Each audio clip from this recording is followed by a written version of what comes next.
Lady, what is this? Hey everybody, and welcome to Show and Tell. It's the longest running electronic show and tell on the internet, starring me, Lady Ada. And beyond the internet. And beyond the internet. Also on Gopher and Him Radio. With me, Mr. Lady Ada on camera control. And the entire maker community behind the scenes. We're going to be checking in with them. We've got DigiKey, Jayy is here. We've got Jeplers and Scotts and Brents and We have a lot of Toy cool stuff Hacking tonight. and Yes. some cool stuff. And maybe some people from the community will come by. All are welcome. Come by on StreamYard. Retro stuff, cool things you have in your attic. Everyone's welcome. Hacks, mods, Robots. things that got you started in the wonderful world of electronics or learning and more. Let's first kick it off with Jayy. What is going on, Jayy? Whoa, you're looking cool. That's cool. Sorry, I was having fun. Yeah. Announcement, since I haven't done this in a while, I finally went back and rebuilt my Aussie robot from literally 2021 was the last time I built that. It's got some great use. A lot of people have made one themselves, which I'm proud of. But this year, I decided to go back to it, and I have built a new Aussie bot. Ooh. Oh, that's so cool looking. It is Aussie V14. It's currently being controlled with my phone, so I can control it, make it look around and stuff, and have it judge people. I'm using the circuit playground on the head for the touch sensors, which I hope I got. I know I got one program in here somewhere, but I'm still playing around with it. Where is it? Touch. That sounds cool. Yeah, it also walks, but the walking system has been a nightmare. It is. Yeah, that's tough. It's currently very slow. I've definitely learned that it's a lot easier to make things, roll rather than walk. So I've been playing around with this system, and it walks pretty well right now. It's just a very big baby, so I'll call it.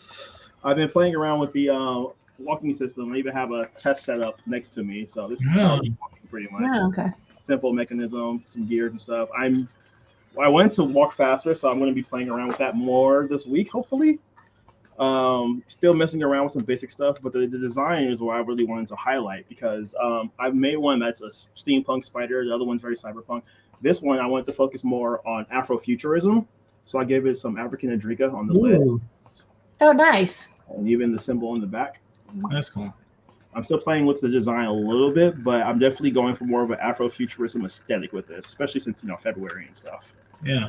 I love that. It's like you're not just. It's like people have already done like cyberpunk and steampunk and like all those things. So I like that you're coming at it with a different design aesthetic, and you might end up making design decisions that like you're like based off of like as you're researching like Afrofuturism and like historic designs. Like what can you implement? Oh yeah, definitely. Mostly currently I'm just implementing different colors because I've noticed that a lot of Afrofuturism aesthetics are more green, orange, yellow, bright colors in the robotic designs, and also for the symbolism they have on all the stuff. Like it looks more organic too. It has this almost like it's living more than just like the kind of static Star Wars looking droid. I mean, I kind of really enjoy it. I still plan to make it a wearable. I have a design to make a holder for it, but I can make it a wearable.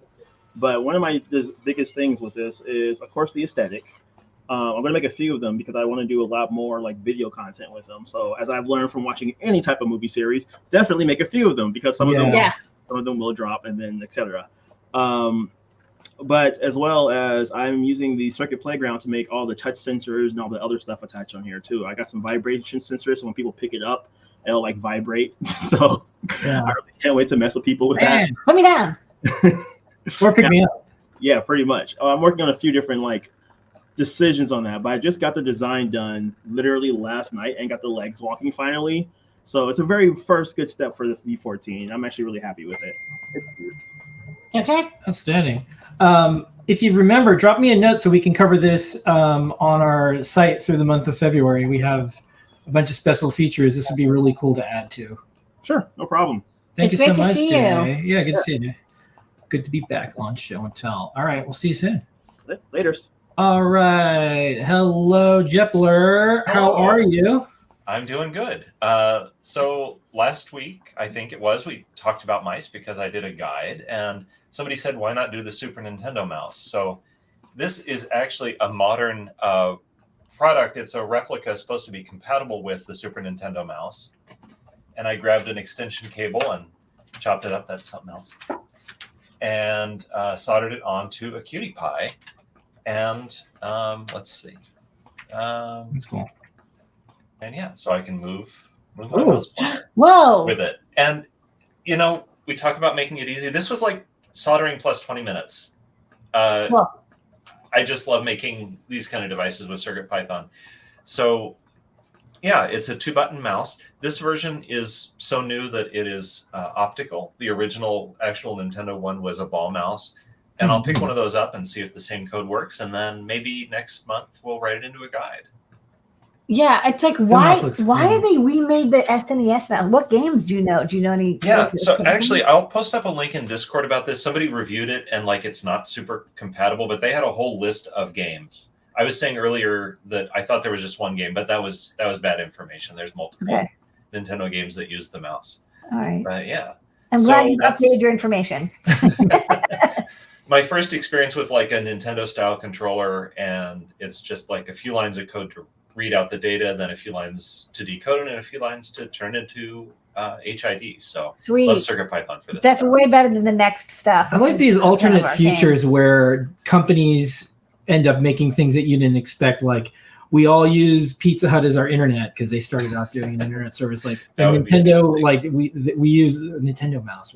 Yeah, like instead of like Microsoft, you're like, remember Microsoft mice? Like they own the mouse market. They're still pretty good. Yeah. Well, yeah, and if you start Googling for this, you'll also find like super tons of concept art of, well, why don't we put a scroll wheel on, and then maybe the D-pad should be over here. And I'm like, I want some of these. So can I like have Noe and Pedro for a month, and they'll design this for me, and we'll It's like a weird Galapagos island of mice that never evolved. That is a kind of cool mouse. I mean, look at that mouse. That's kind of cool. Like you definitely aren't going to confuse it with anything else. It looks like the mouse that you control like one of the Voltron lines with. It's cool. Yeah. All right. Oh yeah. All right. Well, thanks, Jepler. All right. Like a trackball right here. Yeah. Why not? A help button. All right. There's a weird button on the bottom. No one knows what it does. Yeah, I wonder if we're gonna look at like. So I have one of these Apple mice. You know, you have to like use the lightning cable on the bottom. If like someone's gonna be like, "Whoa, I can't believe you charge it upside down." Anyways, all right. I'll see you later. All right, thank you. Jepler. Okay, next up is gonna be Pedro. Hello, Pedro. Is this a computer mouse? No. So Lamar found some really cool inspiration for a rocket lamp, and this one has white nose. So of course we're gonna use it as a night lamp from one of the kids. That's cool. So they flip the switch and they launch the rocket. Oh, launch out, and hunks to Liz for coding this up. She has the encoder, so it can go cycle through different modes. So the first one is the volume for the rocket, and then the second one, which is the brightness. Kind of hard to see here because it's all super bright, but yeah, super cool way to have a night light that doubles as a white noise. And we've gone through so many of these with Gavin, like different versions of it. I've not seen one that had the brightness with the LED, which is so funny. Like seriously, it's such a simple you think would have on there to control the brightness for it, but it's always that thing you were doing with like the Einstein kids toys. Like, dude, there's so many like that with kids well, the first thing when I saw that rocket lamp, I was like, man, I wish if rockets are like they're really loud. I was like, it should be a white noise generator because you often want one like having something that's either a night light and or white noise machine. It saves you some space on your desk, and it's thematic. It's like your little rocket. And then kids love rockets, so of course I have to make another one because the other kid wants one now. So okay, great. Gonna build another photos. Very cool. And we have those cool rocket switches, that you just they're like the safety rocket switches. They're just so cool to flip. You can do a whole theme because then you can start putting like a little planetarium up. You can put a moon. You can do all sorts of stuff. Mars. Exactly. Yeah. Of course, it'll be open source. You can edit designs and all that. And this will come out next week, but I'll preview it more there. But some little previews. Oh, second stage booster rocket is out. Okay. And, I think I want to put like a window or something in there. Just super cool. And then just wanted to show what their current night light is. I think it's using a sip and puff to when you squeeze it changes the color. And I guess it's that's a neat idea because if you can use the airflow to change the color. It's a cool that might be a cool remake. Maybe I don't know, but I think that's what it's using. You're not going to crack it open and find out. They have I two mean, of them. but So, yeah. pressure sensors are so cheap, it makes sense. Yeah, but yep, super interested in looking at what That's what's cool. on the inside of all the kids' toys. All right, super great. cool. Thanks so much. Yeah, we're gonna learn and build. I'm totally inspired, and we're making cool stuff from it. Yeah, All I can't wait to right. see. All right. Next, Thanks, Ed. Scott, how are you doing? Doing pretty well. How about yourself? Good. What is going on? So I think I was just screen sharing and it was like hiccuping my machine a little bit. So let me show you before I do that, let me show you what I got hooked up here. So this is a Scorpio new product, which is awesome. Right. I'm supposed to And- go Scorpio. And one thing Lamore did is she actually made it so you can switch it to be an input. And it's on PIO. So I've had this project that I wanted to do for ages, which is a low cost like logic analyzer.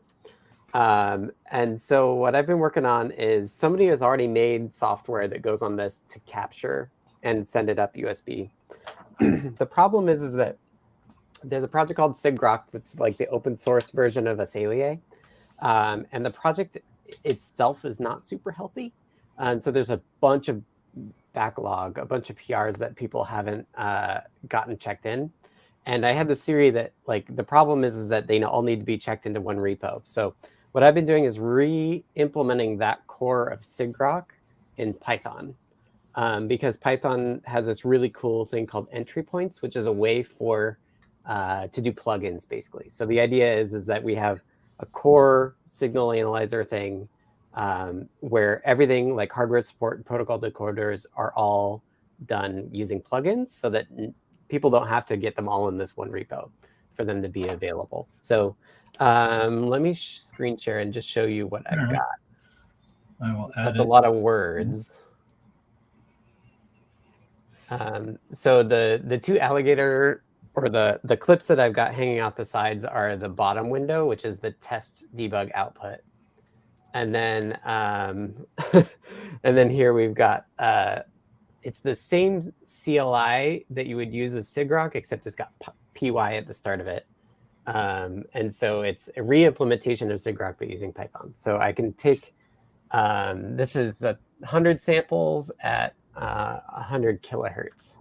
And this is mostly debug output right now, but it's showing that we are getting like some ones and zeros from the device. And the next step is to connect this to the protocol decoders, so it can tell me what PWM I'm generating from the other board that I've got here. And then we'll be able to like do I2C and UART and all that sort of analysis. So it's very handy when you're doing new drivers.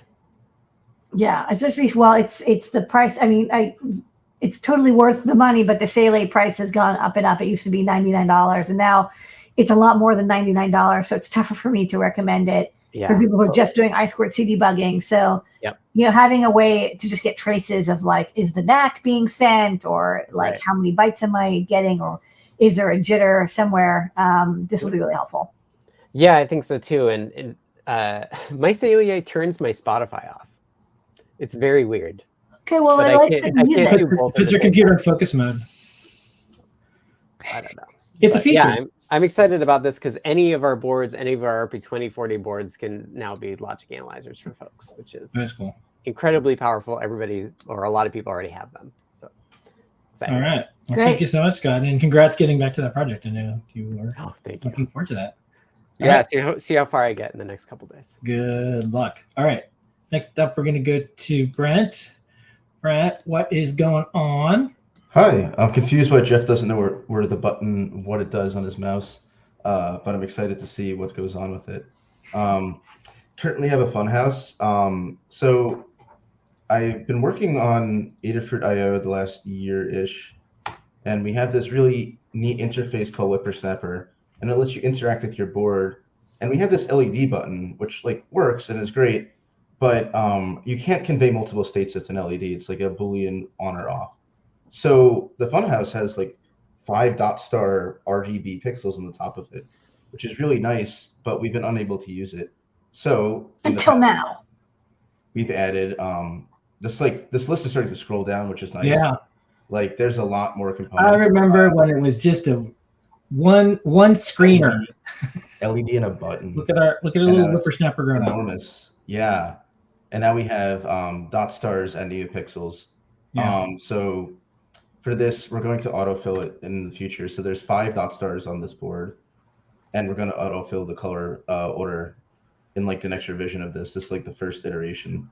Yeah. And we'll hit create component. The most typing you're going to do in the no code. Yeah. So the important thing is there's no code. All the code is running on the device that's executed. I'll put it by Adafruit.io. Yeah. So if you click into the color picker. That screen. Yeah. Well, I was going to show that we had it. Okay. Oh yeah. So it starts with no color set, and then you click into it, and you can modify it. And it look how, by the way, that's going over the internet. Look how fast that is, everybody. Make it blue. Okay, now make it purple. Oh, you're trying to, so this isn't a trick. Yeah. Or like pre-recorded. No. Okay. Yeah, this is all live. Okay, now make it yellow. Hold up a newspaper for today's date. Okay, I think this is really live. Yeah, it's sweet. And it goes over hex color code, so you can use Adafruit.io actions, and you can create a new action that, like, I have one that says the humidity is greater than 40, then you can set it to green, or whatever color code that is, red. So you can use it easily with other parts of the system to like kind of piece together some web automation stuff and IoT automation stuff without programming, without knowing how to program, without knowing how to initialize any type of variables in your code. We will gladly welcome the snarky emails that say we're making IoT and programming too easy. Too easy. Too easy. Back in my day, it was hard. Did you make it too easy? Everyone's going to do it now. So thank you, Brent. Yeah, no problem. All right. Next up, too easy. Nelly, how are you doing? Hey, folks. Doing good. Hey. This week I got a little, it's a holiday-inspired art display, and it's got 8 neopixel strips, and it uses the Scorpio board. The new Feather RP2040 Scorpio has some really nice capabilities for doing some really nice neopixel animations. So Jeff Jepler helped me convert some of these simple CircuitPython LED animation effects so that it uses the PIO peripheral. So it's doing some really nice frame rates. It's pretty smooth. So I designed and 3D printed these pieces that kind of resemble like a tree. Yeah. And folks might be like, "Oh, you're a little late," but maybe I'm a little early, huh? It's everything has a tree involved in it. Every holiday has some type of thing that you put things on. Well, this is perfect time if people want to get started on next Christmas if they want to do that. I mean, you got to start now. Yeah, totally. And I really like these neopixel strips because they're kind of insulated already. It's got the sheathing, and then you have the 3-pin JST connectors. So I got here is a little perma proto board and an IDC cable, so I can plug it in. So it's really modular. So I go take this apart. It's all screws. There's nothing glued here, so I can break it down and store it away, which I'm really happy about. So we got a learn guide, so folks can build their own. They can 3D print it. It's gonna fit on most 3D printers because like the base here is just a bunch of brackets that are just screwed together, and then it's like zip tied, right? So I don't see a tree. I see a gigantic Cupid's arrow. Sure, it could be that, or it could be like a cosplay prop or something. Yeah, a Metro. I see triangle head, but at a rave. Yeah. A hat. Yeah. Or the Death Star thing, Yeah. So yeah, check it out. It's a really good example of using the Scorpio board to make these. You can have like 8,000 LEDs if you want. This is a nice little. It's a tip of the iceberg, perhaps. Okay. All right. Thanks so much. Thanks, man. Yeah, totally. All right, JP, you're gonna play us out here because this is all the projects that we saw here are great. However, this one is a long time coming. Right on. Good. Well, thank you so much. I've really enjoyed the heck out of this project. So here is the box that the thing I took apart came with, and you can see the original illustrations of this throwback style, originally 1965 CNC. And it's real heavy on the farm animals as far as what we're trying to teach the children. And I don't know if they've ever done ones that do urban sounds, but we decided we wanted to do one with urban sounds. And so we've done one with urban sounds. So this is essentially a brain transplant. I've taken the electronics out, except I kept the button pad that they have inside of there. That is how the sounds get triggered. So wherever you place this, you've essentially set a little plastic nub that's going to, when you pull the string, press down on a game controller pad type of thing. There's 12 of them in there. Everything else is transplanted stuff. So I've got a KB2040 in there. I've got a little I2S amplifier, and I'm able to use the batteries with a little mini boost. So since the mechanism is noisy, I don't actually have to release it until I hear the sound, at least for demo purposes. So I'll just pull it, and that's when it triggers the sound. The fire truck goes. Yeah. So that's usually in the background of our shows, and someone complains like, "Oh, what did you do something about the background?" I'm like, "No, it's New York. Sorry." This one's my favorite for sure. This is the MTA conductor. The conductor goes. This is the last stop on this train. Everyone, please leave the train. Thank you for riding with MTA New York City Transit. I love it. And The best so part- It's so cool. The best part is a pizza rat in the middle. Thank you. Yeah. So the story behind this is that my friend Brian Kessinger, who's a tremendous artist, animation director, and all around great guy, I asked him, "Hey, would you do some spot illustrations for me?" 2 hours later, he turned around all of these. The guy's a machine. He must have really This is loved great. doing them. That's like, I can tell, like, Yeah. animators don't actually turn around stuff in 2 hours Well- unless they're really into it. He had fun doing it. And for the center, I said, I don't know, maybe like a Statue of Liberty or a skyline, or what about a pizza rat? And he put What, a little you're like the mascot of New York City. Yeah. And pizza rat. This is part of a bigger series that we're doing now of toy hacking, because we have a kid, and the sounds are a little dated, and the capabilities have changed quite a bit. So things like changing the graphics, changing the sounds, having an internet connected, but for a good reason, so you can put new sounds on it. Yeah. Being able to turn this into something that's more than just something they might throw away or that's very annoying over time, because you can change out the sounds. You can do lots of interesting things, and these enclosures are great. They're like battle baby tested. Fantastic. They're really great. Only modification I made, honestly, was adding a little widening of one of these keyholes that are used to hold the packaging into the cardboard. Yeah. So that I could put a switch on there for Yeah. powering off and on. Yeah. Everything else is original.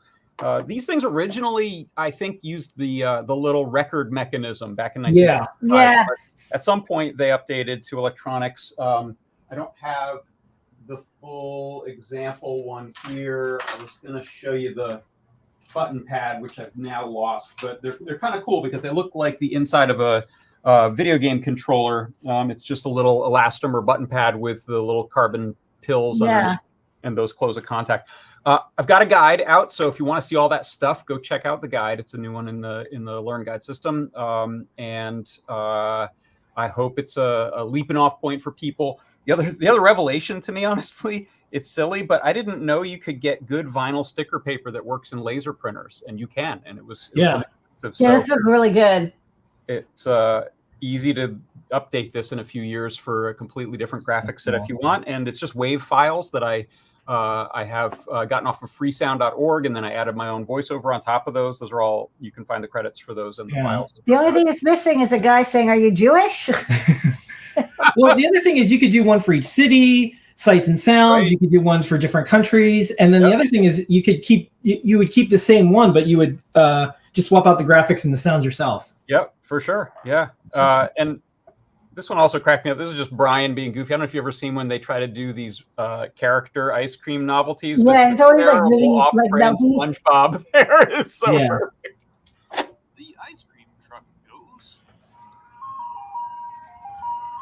Yeah.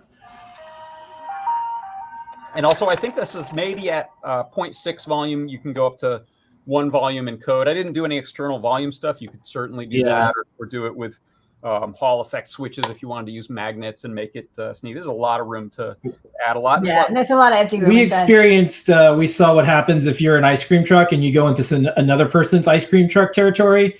Oh, that's there is nothing more vicious and ruthless than the ice cream truck industry in New York City. Oh my gosh. I've heard this. Yeah, that should be one on there. It's like, get your ice cream truck out of here. This is my territory. Yeah. I'll break your damn face. Right.